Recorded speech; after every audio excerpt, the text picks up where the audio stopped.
दो पारियों ने इस परफॉर्मेंस ने वो जो अटकलें थी उन पे पूर्ण विराम लगा दिया। जो फैंस है वो सोचते हैं कि लॉयल्टी ज्यादा इंपॉर्टेंट है। विराट कोहली रन बनाते चले और भारतीय टीम को जिताते चले।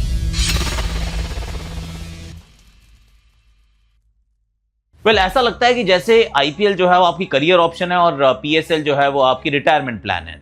उस तरीके की फील आती है क्योंकि जब आपको एहसास हो जाता है कि शायद अब मुझे पिक नहीं किया जाएगा, आप बेस प्राइस पे ऑलरेडी थे और टीम ने जाने दिया है।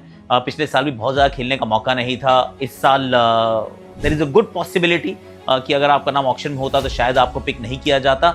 And to be very honest, Faf du Plessis ये भी जानते हैं कि आईपीएल और पीएसएल ये एक दूसरे के साथ अब क्लैश करने लगे हैं, तो you have to choose one और दी अदर। तो फिर अगर पीएसएल से ऑफर बेहतर है तो I think it was the right time for him to say bye bye to the IPL. खुद कह दीजिए इससे पहले कि सामने वाला कह दे। तो I think it was a good decision and also well done Faf, क्योंकि बहुत लंबे समय तक उन्होंने आईपीएल में बहुत अच्छा प्रदर्शन किया and he is added a lot of value, but perhaps the time was right for him to go.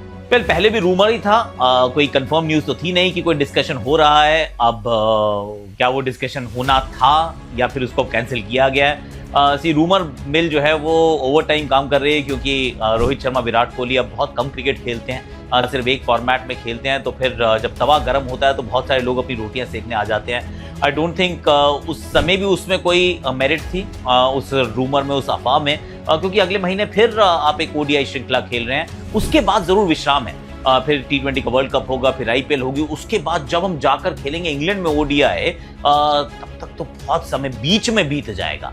So I don't think कि तब भी डिस्कशन होने वाली थी या फिर अभी भी वो डिस्कशन होने वाली है। I don't think it's happening at all. I think Ruturaj Gaikwad को मौका तो दिया है पर अच्छे से नहीं दिया है, और जब नहीं दिया है तो फिर आई रियली होप कि ये 3 मैच इनके भविष्य को या इवन वर्तमान को ये डिसाइड नहीं करेंगे, डिफाइन नहीं करेंगे और उनके ऊपर कोई वर्डिक्ट पास नहीं होगा, क्योंकि नंबर 4 पे वो खेलते नहीं है। सडनली आपने उनको नंबर 4 पे मौका दिया है, तो आउट ऑफ पोजीशन वो खेल रहे हैं, तो एक ऐसी जगह ऑडिशन दे रहे हैं जिसकी उन्होंने तैयारी नहीं की है। सो आई रियली होप कि उनको पूरे मौके मिले। पर एट द सेम टाइम आप ये भी सोचते हैं कि तिलक वर्मा और ऋषभ पंत के रूप में 2 आपके पास मिडिल ऑर्डर बैटर वहां पे मौजूद थे, पर आपने वो मौका नहीं दिया है। ऋषभ पंत तो एक्चुअली चैंपियंस ट्रॉफी से टीम के साथ घूम रहे हैं, आपने उनको मौका नहीं दिया है।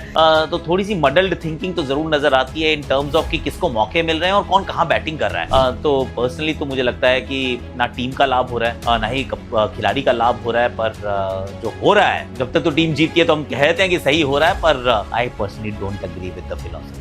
बैटिंग ऑर्डर जिस प्रकार से भारतीय टीम खिला रही है मेरी समझ के तो थोड़ा सा परे है, फॉर सिंपल रीजन कि हमें बताया गया था, ऐसा हमने समझा था कि अक्षर पटेल को प्रमोट किया है, नंबर 5 पे खिलाया है। दुबई की वो स्पिन वाली पिचेस हैं इस वजह से, और टॉप 6 में कोई लेफ्ट हैंडर था नहीं। तो उस दृष्टिकोण से आप देखते थे तो आपको लगता था कि चलिए अक्षर पटेल को ऊपर जाना जरूरी है, पर ये आइडिया नहीं था कि एक परमानेंट ये स्ट्रैटेजी का हिस्सा है कि अगर अक्षर नहीं है तो वॉशिंगटन वहां पे खेलेंगे, अगर वॉशिंगटन भी नहीं है, अक्षर भी नहीं, तो हो सकता है जाडेजा को नंबर 5 पे भेज दे। क्यों? क्योंकि वो लेफ्टी बैटिंग करते हैं और 5 नंबर पे left arm spinner, finger spinner को मौका मिलता है। आई personally don't like the idea, क्योंकि नंबर 5 पे अगर आपने आज वॉशी को रखा है, कल अक्षर को रखेंगे, 6 पे अगर केएल राहुल है, तो 7 पे अगर आप हार्दिक पांड्या के लिए जगह बना के चल रहे हैं, तो I mean is that even right? And secondly KL Rahul जहां सबसे अच्छा खेलते हैं, नंबर 4, नंबर 5, 4 अवेलेबल नहीं है क्योंकि श्रेयस अय्यर आएंगे, उनकी जगह है, तो 5 पे उनको खेलना चाहिए। 6 पे जाना, तेल के साथ बैटिंग करना, it can be A stop gap arrangement, पर क्योंकि चैंपियंस ट्रॉफी में आपने किया था तो आप उसको फॉलो करते जाएंगे। फिर मैं कहूँगा उससे पहले आप नहीं करते थे तो उसको कर लीजिए, क्योंकि आपने उससे पहले कुछ और किया था।